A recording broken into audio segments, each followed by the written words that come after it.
तो चलिए दोस्तों, आज हो गया है 1 अक्टूबर, गुरुवार का दिन है। जानेंगे छत्तीसगढ़ के ताज़ा बड़ी खबरें। जी हाँ, साथ ही छत्तीसगढ़ के सभी जिलों के ताज़ा हालचाल और प्रादेशिक समाचार भी हम आपको बताएंगे। छत्तीसगढ़ ब्रेकिंग न्यूज़ के साथ साथ छत्तीसगढ़ शिक्षा, स्वास्थ्य, कृषि, प्रशासनिक की तमाम बड़ी खबरें आज की इस वीडियो पर है। तो पूरी जानकारी के लिए वीडियो को पूरी देखते रहिएगा। और आपने अभी तक हमारा इस चैनल को सब्सक्राइब नहीं किया तो सब्सक्राइब करके घंटे को भी जोर से बजा दीजिए। वीडियो पसंद आने पर लाइक और शेयर भी जोर से कीजिएगा। तो चलिए फटाफट आगे बढ़ते हैं और आज की पहली बड़ी खबर हम आपको सुनाते हैं। जी हाँ, 10वीं 12वीं की पूरक परीक्षा तय नहीं और वहीं दूसरी ओर नए सत्र के बोर्ड एग्जाम की तैयारी। जी हाँ, 10वीं 12वीं की पूरक परीक्षा किस तरीके से आयोजित की जाएगी, परीक्षा केंद्र में होगी या फिर असाइनमेंट से, अब तक यह तय नहीं हुआ है। पूरक के आयोजन को लेकर अनिश्चितता की स्थिति बनी हुई है। वहीं दूसरी ओर अब नए सत्र के बोर्ड एग्जाम की बारी भी आ गई है। अक्टूबर का महीना शुरू होने के बाद बोर्ड एग्जाम को लेकर कवायद भी शुरू हो जाती है। नवंबर में परीक्षा के लिए आवेदन और यहाँ तक कि शेड्यूल भी जारी हो जाते हैं। ऐसे में इस साल जिन छात्रों को पूरक की पात्रता मिली है वे परेशान हो रहे हैं। छात्रों का कहना है कि परीक्षा पहले आयोजित हो जाती और नतीजे भी आ जाते तो इस सत्र में ही फर्स्ट ईयर में दाखिला लेने का अवसर मिल जाता। जी हाँ, इसको लेकर माध्यमिक शिक्षा मंडल के अफसरों का कहना है कि सितंबर तक स्कूल बंद थे, इस समय परीक्षा का आयोजन मुश्किल था। अक्टूबर में पूरक परीक्षा का आयोजन किया जाएगा। कोरोना काल में पूरक परीक्षा नए तरीके से होगी या फिर पुराने तरीके से परीक्षा केंद्र में आयोजित की जाएगी, इस संबंध में जल्द सूचना जारी होगी। इससे पहले पिछली बार बोर्ड एग्जाम में करीब 60,000 छात्र ने पूरक की पात्रता मिली है।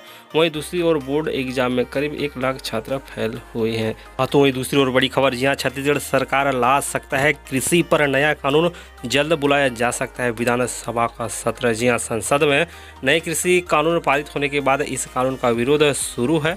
ऐसे में छत्तीसगढ़ सरकार विधानसभा का विशेष सत्र बुलाकर राज्य के लिए अपना नया कृषि कानून बनाने की तैयारी में है।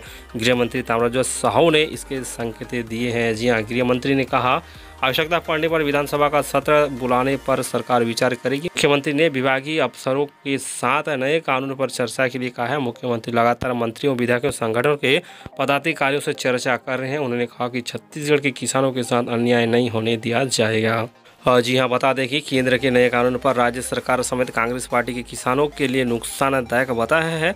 इसके लिए विरोध की आंदोलन भी किए गए हैं। इसके लिए राजभवन पर ज्ञापन सौंपकर कानून को वापस लाने की मांग भी की है। सीएम भूपेश बघेल यह मंशा जता चुके हैं कि कृषि राज्य का विषय है। ऐसे में केंद्र ने राज्य को बगैर चर्चा किए कानून बनाया है, लेकिन हम अपने राज्य के किसानों के साथ धोखा नहीं होने देंगे। तो चलिए, खबरें आ रही है इस तरह से कि छत्तीसगढ़ सरकार जल्द ला सकता है कृषि पर नया कानून और छत्तीसगढ़ में नया कानून बनाने के संबंध में जल्द बुलाया जा सकता है विधानसभा का सत्र।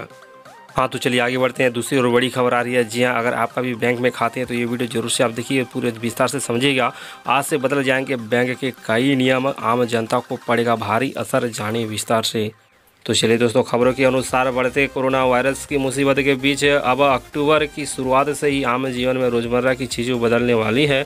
जी हाँ, 1 अक्टूबर से कई चीज़ों के नियमों में बदलाव आने वाले हैं। इसमें कुछ ऐसे नियम भी है जिसका असर आपकी जेब पर पड़ने वाला है। गौरतलब है कि आने वाले महीने में रसोई गैस व प्राकृतिक गैस की कीमतों, विदेशों में पैसा भेजने पर TTS, जी हाँ, ट्रांजैक्शन पर लगेगा टैक्स, जिसके कि केंद्र सरकार ने विदेश पर पैसे भेजने पर टैक्स वसूलेगा। यहाँ तो इस बदली हुई नियम में रसोई गैस पर भी भारी महंगा पड़ सकता है। जैसे कि हर महीने की शुरुआत से सरकारी कंपनियां रसोई गैस व प्राकृतिक गैस के दाम में रिवाइज करती है। सितंबर में 14.2 किलोग्राम और 19 किलोग्राम वाले गैस सिलेंडर के दामों में कमी हुई थी। उम्मीद है कि अक्टूबर में रसोई गैस के दाम घट सकते हैं। इसके बाद अब 1 अक्टूबर से वाहन संबंधी जरूरी कागजात जैसे licence, registration document, fitness certificate, permit आदि को सरकार द्वारा संचालित वेब पोर्टल के माध्यम से मेंटेन किया जा सकेगा। तो वहीं दूसरी ओर मिठाई वालों के लिए भी बड़ा नियम आया है भाई।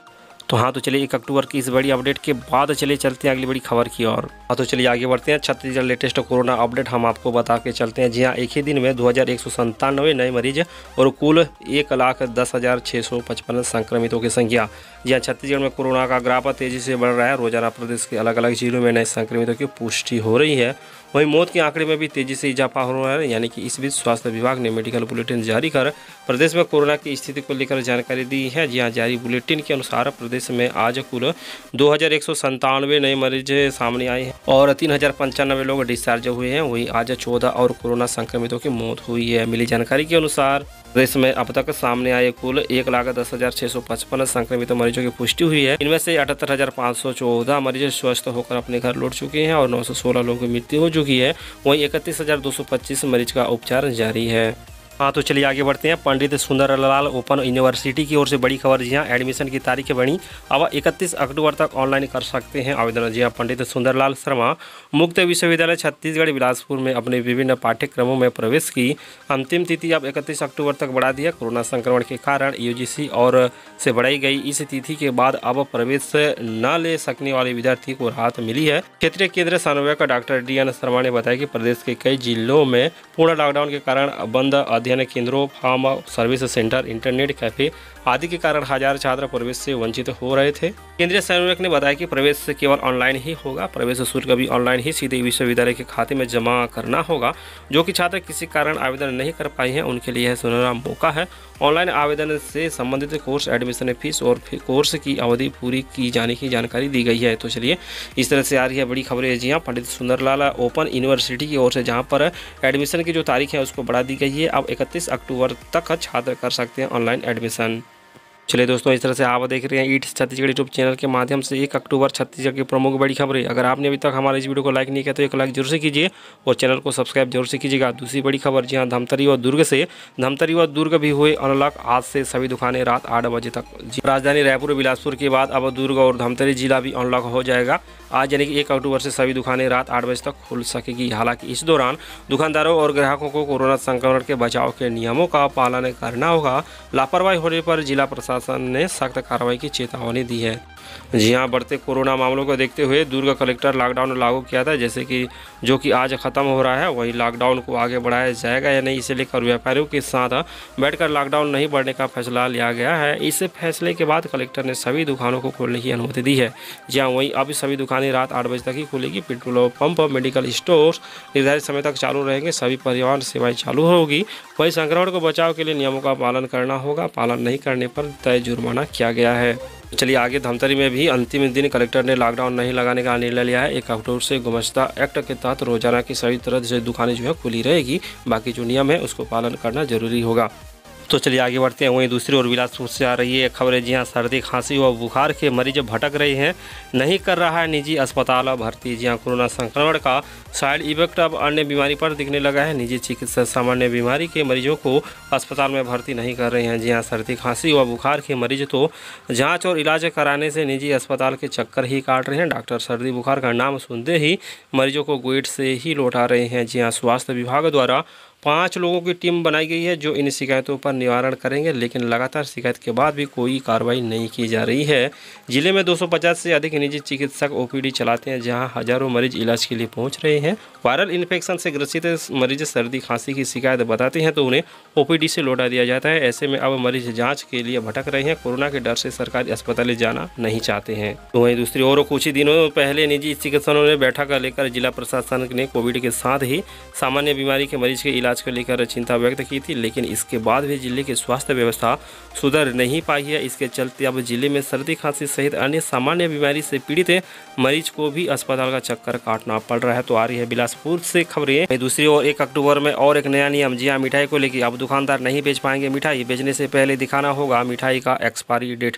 जी हाँ, खबरों अनुसार बाजार में पुरानी मिठाइयों को बेचने वाले दुकानदारों पर खाद्य नियामक यानी कि FSSAI की शिकंजा कसने की तैयारी कर ली है। दरअसल FSSAI के निर्देश जारी किए हैं कि अब खुली मिठाइयों को इस्तेमाल करने की उचित समय सीमा प्रदर्शित यानी कि एक्सपायरी डेट प्रदर्शित करना होगा। यह नियम 1 अक्टूबर से लागू कर दिया जाएगा। SI की ओर से आयुक्त सभी जिलों में जारी निर्देश कहा गया है कि सार्वजनिक हित में और खाद्य सुरक्षा सुनिश्चित करने के लिए तय किया गया है कि खुली मिठाइयों के मामले में बिक्री के लिए आउटलेट पर मिठाई रखने वाली ट्रे के साथ 1 अक्टूबर 2020 से अनिवार्य रूप से उत्पाद की वेस्ट बिफोर डेट प्रदर्शित करनी चाहिए। खाद्य व्यापार ऑपरेटर स्वेच्छा से विनिर्माण की तारीख की प्रदर्शित कर सकते हैं। विभिन्न प्रकार की मिठाई के उपयोग के लिए बेहतर समय सीमा के बारे में उसके वेबसाइट पर भी सांकेतिक रूप से जानकारी दी गई है। तो चलिए, इस तरह से आ रही है खबरें। जी हाँ, नए नियम के अनुसार अब दुकानदारें भी मिठाई बेचने से पहले मिठाई का एक्सपायरी डेट को प्रदर्शित करना होगा। हाँ तो चलिए दोस्तों, खबरों का सिलसिला को आगे बढ़ाते हैं। वहीं दूसरी ओर छत्तीसगढ़ मानसून अपडेट अगले सप्ताह है यानी कि 10 अक्टूबर तक हो सकता है मानसून की विदाई छत्तीसगढ़ में। मानसून की विदाई छत्तीसगढ़ में, जी हाँ, राजस्थान में देरी से हो सही मगर मानसून की विदाई शुरू हो चुकी है। 8-10 अक्टूबर तक छत्तीसगढ़ में भी जो है मानसून की विदाई हो जाएगा। खबरों के अनुरूप सरगुजा को छोड़ दिया जाए तो पूरे प्रदेश में अच्छी बारिश हुई है। आंकड़ों के मुताबिक प्रदेश में 1233 मिलीमीटर बारिश हुई है, जो सामान्य से 8 मिलीमीटर अधिक रही है। इस साल मानसून की 2 अहम बदलाव देखे गए हैं। पहला, छत्तीसगढ़ में 8 की जगह 10 जून को मानसून की दस्तक हुई, यानी मानसून 2 दिन देरी से आया, जबकि केरल में 1 जून को मानसून पहुंच चुका था। दूसरा, पिछले साल तक जुलाई के अगस्त में जो है 60% बारिश दर्ज हो जाती थी, मगर अब अगस्त सितंबर में यह आंकड़ा शिफ्ट हो रहा है। और साथ ही साथ आज के इस वीडियो में छत्तीसगढ़ से जुड़ी तमाम बड़ी अपडेट, खबरें, ब्रेकिंग न्यूज़ हमने आप लोगों को बताए। तो चलिए, उम्मीद करते हैं जो वीडियो है आप लोगों को अच्छा लगा तो वीडियो को एक लाइक जरूर से कीजिएगा, ज़्यादा से ज़्यादा मित्रों को शेयर कीजिए। और आपने अभी तक हमारे इस चैनल को सब्सक्राइब नहीं किया तो सब्सक्राइब करके घंटी को भी जरूर से बजा के रखिएगा। इससे हमारा जो अगला वीडियो, अगला न्यूज़ का जो वीडियो है, इसका इंस्टेंट नोटिफिकेशन आपको अपने मोबाइल फ़ोन पर मिल जाएगा दोस्तों। तो अपना सपोर्ट प्यार बनाए रखिएगा, लाइक और शेयर जरूर से बनाए के रखिए। तो मिलते हैं अगली वीडियो पे, तब तक के लिए नमस्कार।